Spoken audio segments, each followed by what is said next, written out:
Hey, it's Allan. Yeah, thanks for joining me on this episode of Pipeline Profitability, a podcast for home service professionals, proudly sponsored by Service Success Academy. So today, the tables have been turned. This is an episode where I am actually being interviewed by Joe Cunningham on his new podcast, Systems for Success.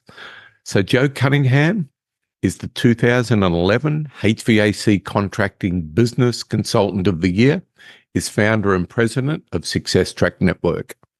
Now, this is an interesting concept where we talk everything systems, and I really hope you enjoy it. So let's get into this, shall we? Hello, I'm Joe Cunningham, and I'd like to thank you for stopping by for today's session on Systems for Success. Today, we've got my friend from Australia, Allan Ferguson, with us, and he is one of the most successful guys that I've ever seen as far as putting systems in place and building a great company. I've known Allan for a long time now, and I've worked with him both at the meetings here in the U.S. through Service Nation and Service Roundtable, and also at his place in Australia. I've gotten to take some trips down there and work with every one of the guys in his organization. So, Allan, I mean, I've watched you grow your company from a mediocre size to a really big size and faster than most people accomplish. What do you attribute to that? Well, thanks for having me on the podcast, Joe. And yeah, I'm looking forward to getting you on one of mine. And I've currently got my podcast backdrop in place, but I'm gonna, for the next 30 minutes or so, I'm going to be sharing what I know as a contractor. And look, you've thrown a fair bit at me to answer in one in one go, but basically. Yeah, look, I probably was fast at implementing, probably a little bit fast, but I think the secret to what we got from the training that you've provided was the systematic approach, having a system in place, and something that we could actually implement. So as we go back to, I think, 2013. We met at a Service Nation conference, or maybe it was a Comfort Tech. And I just like to share this with your listeners so they get a bit of context on how things started. So I had used other trainers and some of the best in the industry at the time. And one of the trainers that I used, who I met through a best practice group many years before, got talking, and he said, I use a fella by the name of Joe Cunningham to train my techs. I thought, well, this is one of the best trainers in the industry, and he's using another trainer to train his own techs in his company. So we got to know each other. And then I said, Joe, why don't you come down to Australia and teach my technicians, as well as let's do some stuff for the industry. But what I got the most, I think, was, you were willing to look at what we were doing. You had a what you called the perfect service call, which I loved, and we got in and implemented it, and we did grow quickly. I tell in my own podcasts, I tell other listeners that when you started working with us, we were approximately a $6-7 million business, let's say 500,000 a month, and then we implemented what you taught me, and we doubled the business. We literally doubled in less than 18 months. We went to a business that was doing well over $1 million a month by implementing what you taught. And you know what? When we did that, the thing about it is that made it kind of interesting was I came and we implemented, and I left for a long period of time because staying in Australia for the full year wasn't an option. So when you put systems in place in your business, I mean, we've got some people listening to this podcast who have had smaller businesses and grown, and then we have some that still have small businesses. when you took the systems of the perfect service call and those pieces and parts, what do you think was very important that you started first? And then what did you build to next? Okay, so I'll probably what I'm going to do is go back to what I believe before we engaged each other, before I engaged you to come to Australia. One of the things you shared with me, and I think we were in, I forget where the event was, but it was yeah, it wasn't a Service World, it was a comfort tech event. And I'd met you and Ken Goodrich and a few of the other, our mate Charlie Greer was there as well. And one of the things that you said to me, and this is relevant to where we're going, you said, um, one of the most important positions in the company is dispatch, and dispatch can control what goes on in the field. And it so happened that we had a good dispatcher. And when you come and you spend time with the technicians, what you reinforced to me, they had the system for success, or the perfect service call, which we later tweaked it for the perfect service call for drains, which we both teach.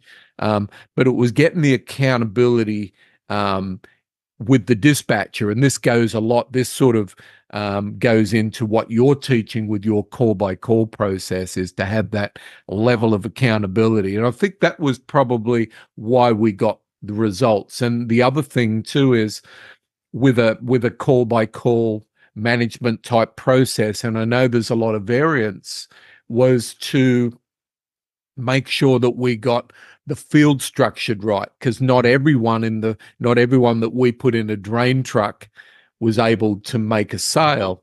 And then you said, well, why don't we get the top sales guys can actually be can manage the technicians that weren't so good, and they work together. And that's the direction that I feel we should focus, because that's where we got the best results, was separating the service technician from the senior technician and having a call by call management process in place.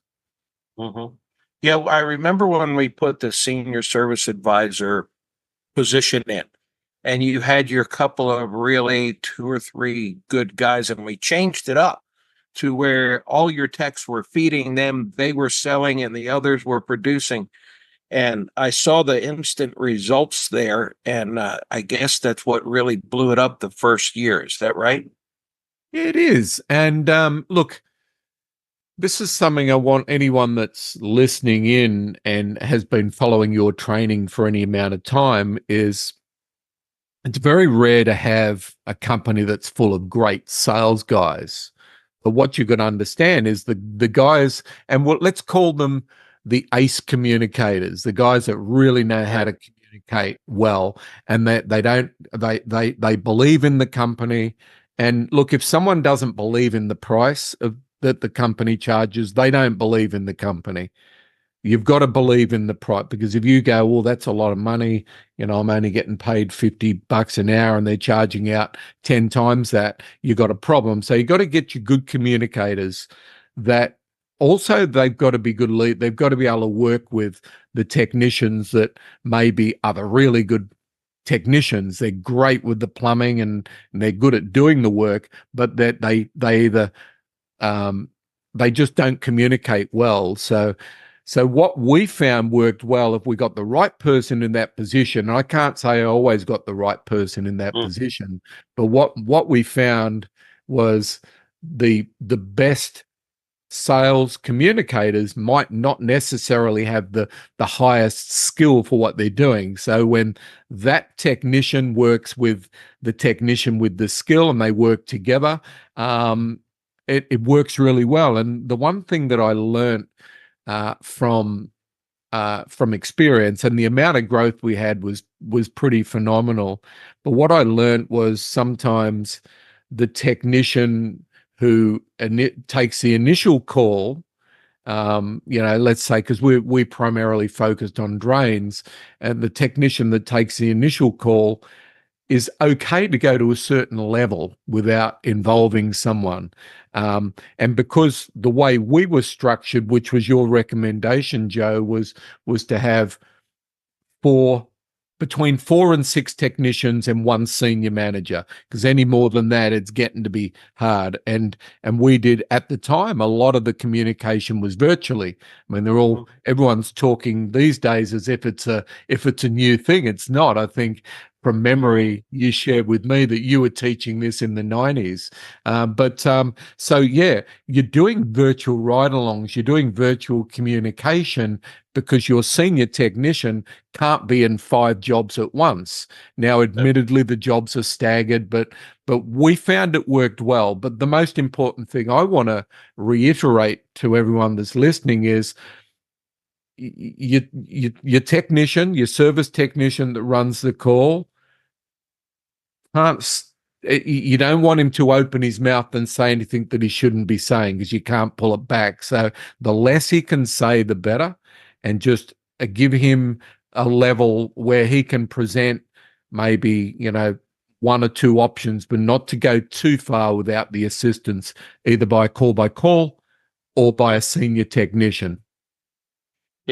One thing everybody asks me all the time, and I think you're a good person to ask as well, is where do I find or what kind of a guy is a senior service advisor, and how do I know from these techs? Like, I've got 8 or 10 techs, and I've got some guys that sell retail or whatever. What is your opinion of the senior service advisor position? How do you pick him from the rest? What are his skill sets versus the other skill sets of the guys that are working and finding problems? I think the number one thing is this guy, this position, guy, it can be a girl. And we work with companies that have some phenomenal female salespeople or communicators. I think they have to be able to lead. Okay, they need to be able to have good communication with the technicians they're mentoring, and this is a leadership position, I believe. But every company's different. I've seen all different variants of this. So they need to be able to want to work with the other technicians, and they need to be really good with the clients as well. So they're communicating with the client, they're communicating with the service technician, and probably most importantly, they have to be really good with their communication to the office. So you've got the customer, you've got the technician who's actually can make you a lot of money if he runs the call correctly.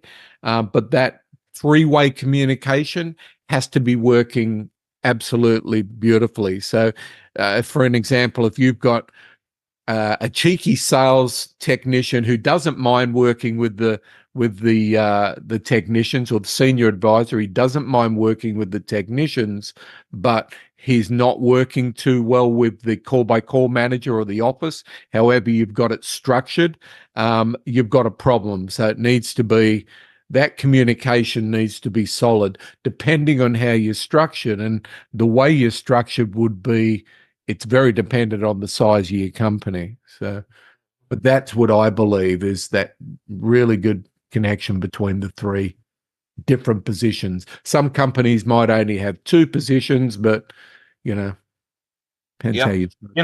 One thing I noticed at your company is when you found them, you didn't always know where that senior service advisor would come from. They just kind of developed.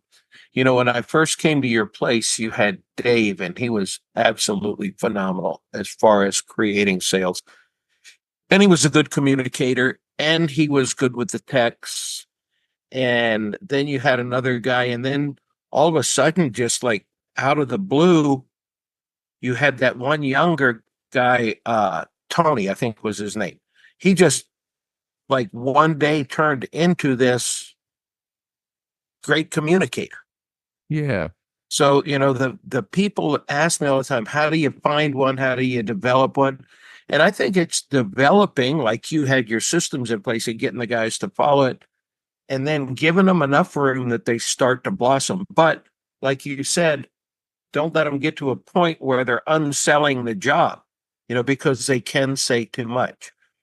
Where do you find that point where you've got the young guy that looks like he's going to blossom? And how do you determine? Because a lot of people ask me, how do you determine which guy you're going to let go there?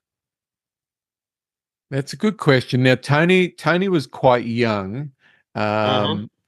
He was look, he did really well because I think when we put him in a position of leadership, and he's really mentoring some of the technicians that were running calls. He's mentoring. I mean, he was happy to help the guys. His downfall was potentially dealing with the dispatcher, dealing with the office, and we had to work with him on that. So it was just continually mentoring him to not get too cheeky.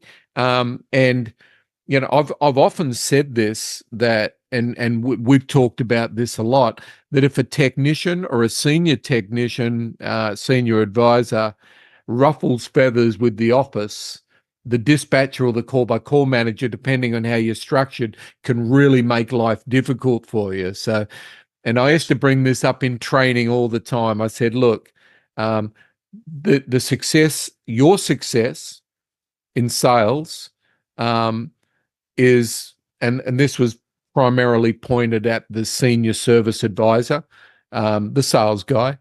Your success is your ability to mentor the technicians that are running the drain calls, as well as play nicely with the office, okay, with the dispatcher. And I think that's an area that really needs to be, you really need to get the three pillars right, okay? But that was like I said, Joe, that was the one area you said the biggest results are going to come when you get that level of accountability. And what I'm seeing happening now with your training, and what's happening in the industry, is if you tighten that up, have the system, really the communication system, the checklist. And I'm a massive advocate of having checklists in place, and we've created them together over the years. SOPs, whatever you want to call them. You've got to have that process has to be dialed in. Yeah, I think you're right. I see guys trying to put different systems in, and they talk to other people, and they get some really good ideas, but they never have that base of, my guys run a call the same way every time. Because no matter what you're doing, you have to have them to be able to perform technically. And then also the other thing you said about dispatch, I've always said to everybody, your dispatcher has as much or more to do with your average ticket as your technician does, Yeah. because they're going to determine where they go and what they do. They will either hurry them up, they will feed them encouragement, they will put them on the right job and give them the right opportunities, or they will be mad at them and just send them someplace where they're totally unsuited just because they don't like them today. Yeah. And I think you found that out pretty early on and fixed that issue. Yeah, but didn't always get that right. I mean, one thing when I look in the rear vision mirror, we did a lot of good things. There was a lot of things that we could have done better. If we look, it's all about getting the right people. Sometimes you've got the right people, but you haven't given them the right systems and processes. I mean, I did a podcast just recently where I was asked what's more important, getting the right people or having the right systems. Well, I think the systems probably really needs to be focused on, um, big time, but the right people you develop. Okay. Right. So yeah, so yeah, look, you got to have the right people. But look, I look at, from the most successful sales people, senior technicians that we developed, Joe, didn't necessarily have the skill that they were selling, and I share that with, um, you know, some of the best salespeople we had were not plumbers. Right. I'll end it there. And Mm-hmm.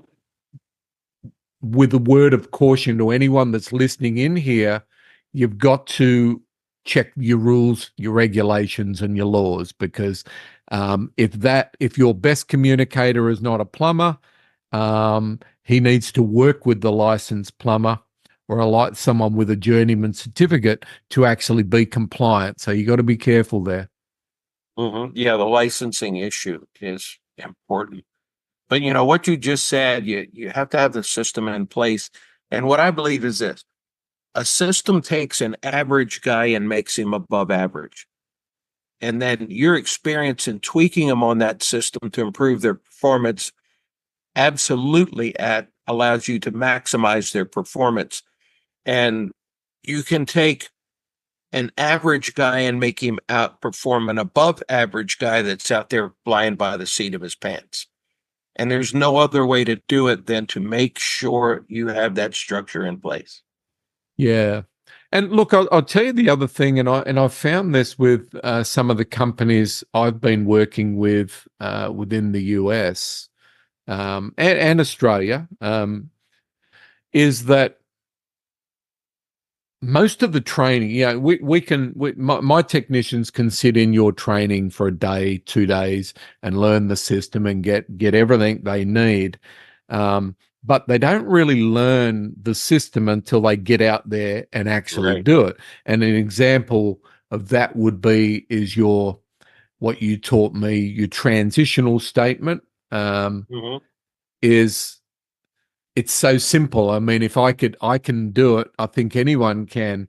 And a lot of our guys, this is really important. That transitional statement, the whole home inspection, should be one of the first systems that a technician should learn.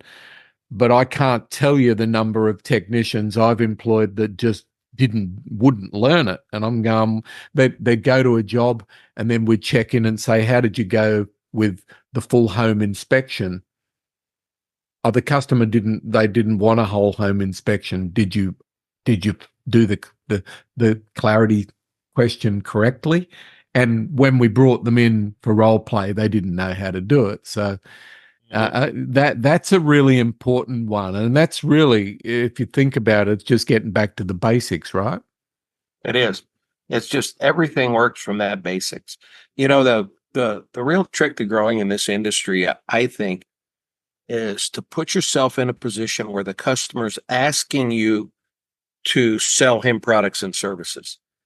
And when you do it the right way, when you've got the systems in place, when they're saying the statements, when they're taking the customer to the right place and asking him the right questions and showing him the problems and making sure that he understands the problem, and then asking the customer if he'd like a solution to them, the customer will buy from you more times than not.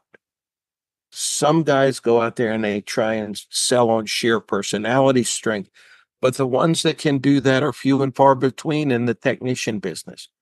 I don't know about you or anybody else in this program. I've never had a tech come in at the interview and say, I would like to be a public speaker or a creative writer. None of them ask us to put them in that position, yet that's what we have to do. So they have to be willing to learn the things to say publicly, and they have to learn to write the things up so that people understand them. But they have to understand the whys.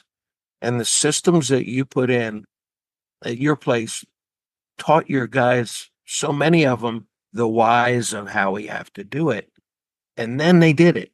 But just like you said, some of them don't. And it's up to you as a business owner to make sure these systems are followed.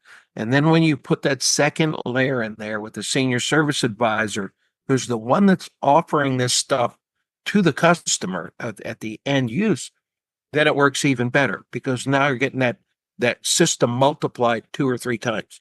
The dispatcher's holding them accountable, senior service advisor is holding them accountable, and then they see the results. So it's a 3-layered approach to getting everybody on the same track. I also want to say is, we were, when you started working with us the first time, we hadn't added air conditioning, and we were plumbing, water heaters, drains, and electrical. And those, the electrical, I loved electrical. I just think there's so much opportunity in electrical. Any company that wants to grow and you do water heaters, adding the electricians is just, there's so much opportunity there. But we, like I said, when I first started working with you, we grew really quickly. I mean, our drain division alone, like I said, went from 500K a month to over $1 million a month. And the overall business from when I first started working with you, I think around 2013, we got our revenues to 2.5 million every month when we added the air conditioning. And still drains was still the main focus because that's where the highest margins were. But the learning transferred across. We applied the very same teaching that you taught me across all divisions. So there's no whether you got a drain. Things are a little bit different in a drain business to an electrical or air conditioning business, but the transitional statement and the systems and processes that you put from your training really do work. Yep. Well, Allan, you've had some tremendous success, and you've probably implemented my systems better than anybody else, especially in Australia. Yeah. But I think the same holds true. Do you think it makes any difference where anybody is if they just put systems in place? Look, I don't think so. I mean, I've heard that I get this all the time. Well, that won't work in my town. Well, I don't know if there's anywhere on the planet where it wouldn't work. Mhm. It's look, one of the things that I did with bringing service roundtable and best practice to Australia, as well as fixed, flat rate pricing, is the variants are it's very similar in every aspect. The difference is Australia, we're probably, as far as what's going on in the industry here in the US, we're probably 10 years behind, maybe. Flat rate pricing came in when I brought it to down under around 2005. It had been up and running for many years in the US, probably from the 90s, early to mid.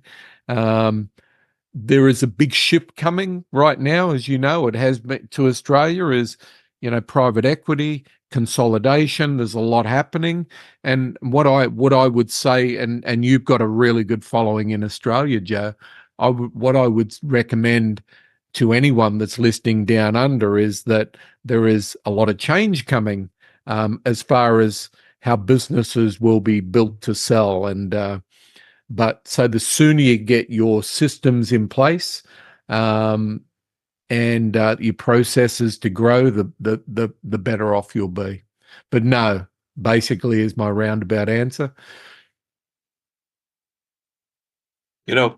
In talking with guys that have really done well in building and selling companies, guys like Ken Goodrich and the like, they say one of the things that helped them get the highest multiples, especially when they were selling more than one location, was all the companies ran exactly the same. When the private equity people came in and said, okay, you got a great company, how do you do this every day? They were able to give them the playbook and say, here it is. And that's what those big buyers are looking for. They're not really looking to buy a company that has this tremendously powerful leader, but the only way this company succeeds is with that leader. They want to buy a tremendously successful company that I can take someone else that doesn't really know this business and put him in there and run it. Just like a Home Depot or a Lowe's, or in Australia, a Bunnings, that from one location to the other, we can move the manager and success stays. And in my estimation, from as long as I've been doing this, which is a long time, 35 years, I've never really seen companies get ahead and get to the point where they're ready to be sold without having systems in place. Like I said, I think that the system is probably the most important aspect of the business. And, something that you've taught me, and like I said, I want to be very clear, anyone that's listening in, just check your laws in regards to qualifications and how you can run your calls. But you taught me one of the biggest things that you taught me that I believe everyone should get something out of is hire at a lower skill level. You don't need the skill that you think you need, but train them. And as I've said a couple of times, most of our training happened out in the field. Two men in a truck, you can always teach the skills of communication. That's where it really happens. But make sure that, if you're going to run a drain call, you have an exact SOP in place, process. With whatever call you run, make sure that the process is in place as well. And when you do your training, your classroom training, involve your dispatchers, involve your CSRs, get everyone on the same page on the system, and watch what happens. You're right. And when you hire those guys at a lower skill level, you're able to put the skills that they need and the systems in place so they don't come in like the other guys that have been in the field for 10 years full of somebody else's mistakes. Yes. Well, Allan, we're about out of time, so I'd like to wrap up and thank you for joining us today. I'm looking forward to having you back. I want to find out some more stuff about what you did as you grew the company and how you were building these individual departments and what you put in place. But that's a story for another day. So Thanks for meeting with me today. I look forward to seeing you again, and all of our watchers and listeners, thanks for joining us. We look forward to seeing you again. I'm Joe Cunningham. This is System for Success, and we were joined by our friend Allan Ferguson. Thank you. Thank you, Joe. I sincerely hope you got massive value from this podcast with our expert guests. If you're a home service plumbing or drain business owner or manager, and you want to learn how to generate more revenue from your existing plumbing and drain calls without the complicated or pushy sales tactics, head to swipemydrainbusiness.com to learn more. Look forward to seeing you on the next podcast.